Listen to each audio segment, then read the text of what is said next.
Hi എല്ലാവർക്കും ഒരു പുതിയ വീഡിയോയിലേക്ക് സ്വാഗതം. മുൻവർഷങ്ങളിൽ ചോദിച്ച ചോദ്യവും അതുമായി റിലേറ്റഡ് ഫാക്ട്സുമാണ് ഇന്ന് നമ്മൾ നോക്കുന്നത്.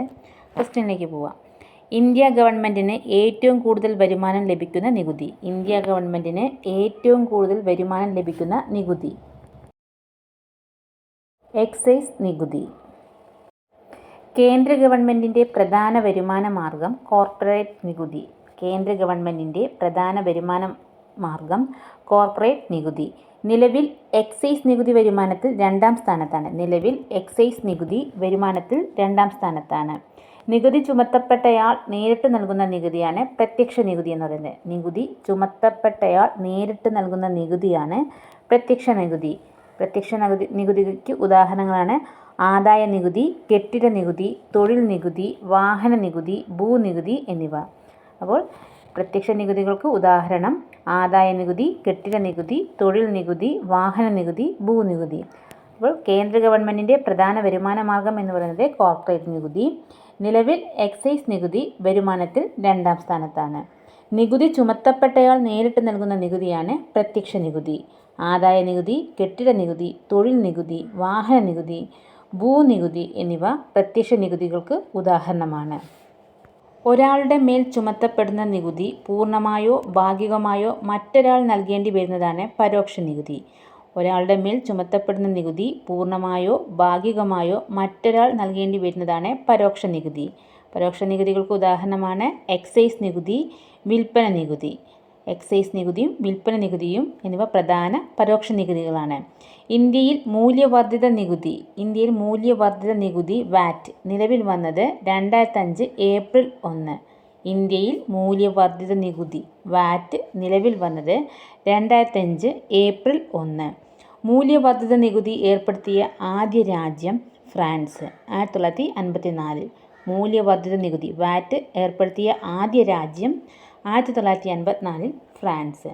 ഇപ്പോൾ ഒരാളുടെ മേൽ ചുമത്തപ്പെടുന്ന നികുതി പൂർണ്ണമായോ ഭാഗികമായോ മറ്റൊരാൾ നൽകേണ്ടി വരുന്നതാണ് പരോക്ഷ നികുതി.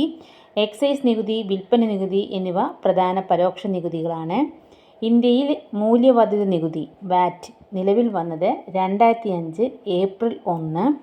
മൂല്യവർദ്ധിത നികുതി ഏർപ്പെടുത്തിയ ആദ്യ രാജ്യം 1954 ഫ്രാൻസ്. നികുതിയെക്കുറിച്ച് പരാമർശിക്കുന്ന ഇന്ത്യൻ ഭരണഘടനാ വകുപ്പ് 265. നികുതിയെക്കുറിച്ച് പരാമർശിക്കുന്ന ഇന്ത്യൻ ഭരണഘടനാ വകുപ്പ് 265. ഇന്ത്യയിൽ നികുതി പരിഷ്കരണത്തിന് നിർദ്ദേശം നൽകിയ കമ്മിറ്റി രാജാ ചെല്ലയ്യ കമ്മിറ്റി. ഇന്ത്യയിൽ നികുതി പരിഷ്കരണത്തിന് നിർദ്ദേശം നൽകിയ കമ്മിറ്റി രാജാ ചെല്ലയ്യ കമ്മിറ്റി. നഗരങ്ങളിൽ ഇറക്കുമതി ചെയ്യുന്ന സാധനങ്ങൾക്കുമേൽ ഏർപ്പെടുത്തുന്ന നികുതിയാണ് ഓക്ട്രോയ്. നഗരങ്ങളിൽ ഇറക്കുമതി ചെയ്യുന്ന സാധനങ്ങൾക്കുമേൽ ഏർപ്പെടുത്തുന്ന നികുതി ഓക്ട്രോയ്. മുനിസിപ്പാലിറ്റികളുടെ പ്രധാന വരുമാന മാർഗമാണ് ഓക്ട്രോയ്. പഞ്ചായത്തുകളുടെ പ്രധാന വരുമാന മാർഗം കെട്ടിട നികുതി. അപ്പോൾ നികുതിയെക്കുറിച്ച് പരാമർശിക്കുന്ന ഇന്ത്യൻ ഭരണഘടനാ വകുപ്പ് 265. ഇന്ത്യയിൽ നികുതി പരിഷ്കരണത്തിന് നിർദ്ദേശം നൽകിയ കമ്മിറ്റി രാജാ ചെല്ലയ്യ കമ്മിറ്റി.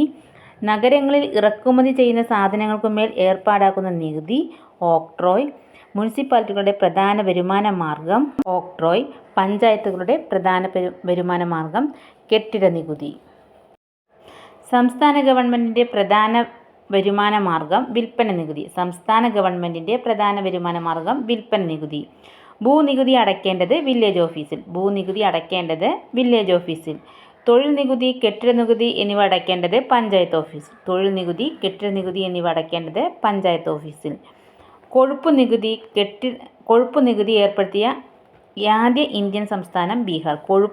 ഏർപ്പെടുത്തിയ ആദ്യ ഇന്ത്യൻ സംസ്ഥാനം ബീഹാർ. അപ്പോൾ സംസ്ഥാന ഗവൺമെൻറ്റിൻ്റെ പ്രധാന വരുമാർഗം എന്ന് പറയുന്നത് വിൽപ്പന നികുതിയാണ്. ഭൂനികുതി അടയ്ക്കേണ്ടത് വില്ലേജ് ഓഫീസിൽ. തൊഴിൽ നികുതി, കെട്ടിട നികുതി എന്നിവ അടയ്ക്കേണ്ടത് പഞ്ചായത്ത് ഓഫീസിൽ. കൊഴുപ്പ് നികുതി ഏർപ്പെടുത്തിയ ആദ്യ ഇന്ത്യൻ സംസ്ഥാനം ബീഹാർ. കൊഴുപ്പ് നികുതി ഏർപ്പെടുത്തിയ രണ്ടാമത്തെ ഇന്ത്യൻ സംസ്ഥാനം കേരളം. ആദ്യത്തേത് ബീഹാർ, രണ്ടാമത്തേത് കേരളം. കൊഴുപ്പ് നികുതി ഏർപ്പെടുത്തിയ രണ്ടാമത്തെ ഇന്ത്യൻ സംസ്ഥാനം കേരളം. കൊഴുപ്പ് നികുതി ഏർപ്പെടുത്തിയ ആദ്യ രാജ്യം ഡെൻമാർക്ക്. പ്രത്യക്ഷമോ പരോക്ഷമോ ആയ നികുതിക്ക് പുറമേ ചുമത്തുന്ന നികുതിയാണ് സർചാർജ്. പ്രത്യക്ഷമോ പരോക്ഷമോ ആയ നികുതിക്ക് പുറമേ ചുമത്തുന്ന നികുതിയാണ് സർചാർജ്. മലിനീകരണം നടത്തുന്ന സ്ഥാപനങ്ങൾക്കുമേൽ ചുമത്തുന്ന നികുതി കാർബൺ നികുതി. മലിനീകരണം നടത്തുന്ന സ്ഥാപനങ്ങൾക്കുമേൽ ചുമത്തുന്ന നികുതി കാർബൺ നികുതി. അപ്പോൾ കൊഴുപ്പ് നികുതി ഏർപ്പെടുത്തിയ രണ്ടാമത്തെ ഇന്ത്യൻ സംസ്ഥാനം കേരളം. കൊഴുപ്പ് നികുതി ഏർപ്പെടുത്തിയ ആദ്യ രാജ്യം ഡെൻമാർക്ക്. പ്രത്യക്ഷമോ പരോക്ഷമോ ആയ നികുതിക്ക് പുറമേ ചുമത്തുന്ന നികുതിയാണ് സർചാർജ്. മലിനീകരണം നടത്തുന്ന സ്ഥാപനങ്ങൾക്കുമേൽ ചുമത്തുന്ന നികുതി കാർബൺ നികുതി.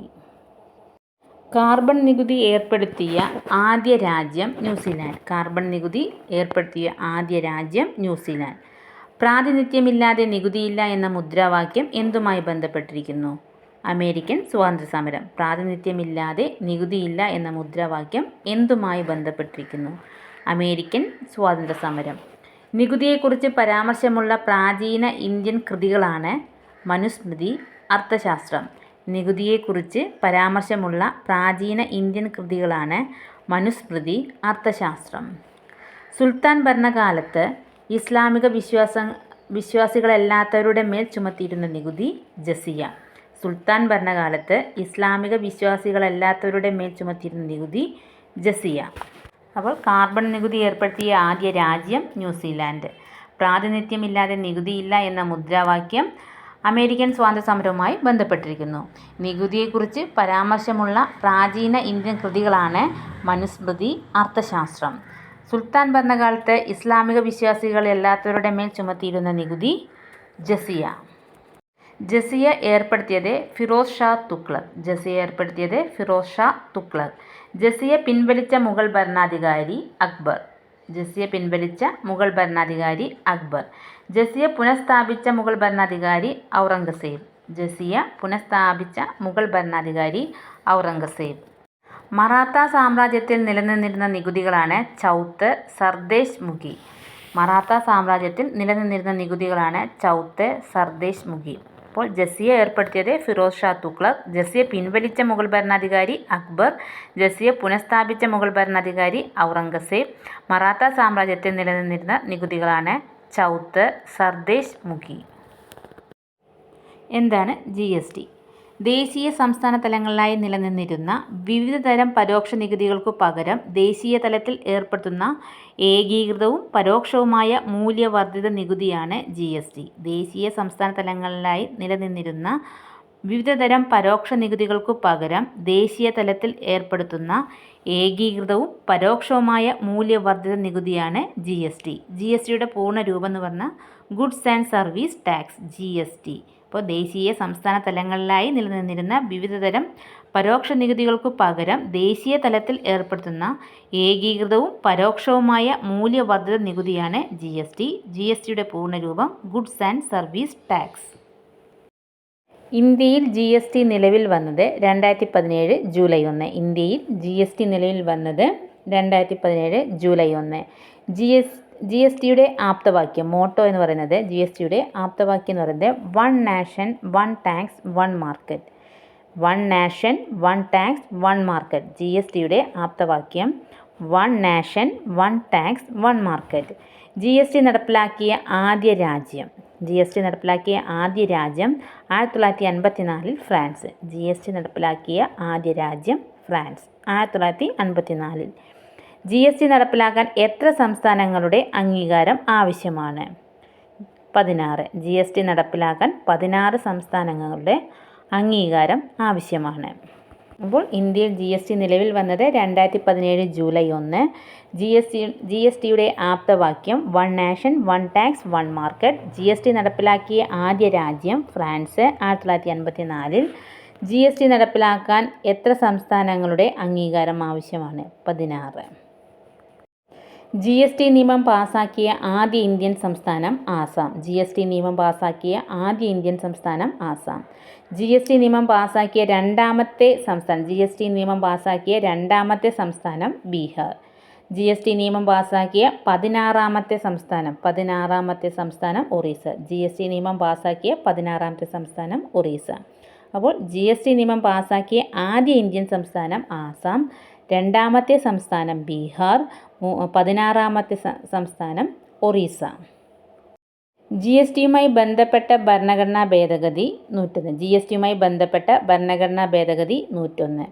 ജി എസ് ടിയുമായി ബന്ധപ്പെട്ട ഭരണഘടനാ ഭേദഗതി ബില്ല് 122. ജി എസ് ടിയുമായി ബന്ധപ്പെട്ട ഭരണഘടനാ ഭേദഗതി ബില്ല് 122. ജി എസ് ടി ഭരണഘടനാ വകുപ്പ് 246 എ.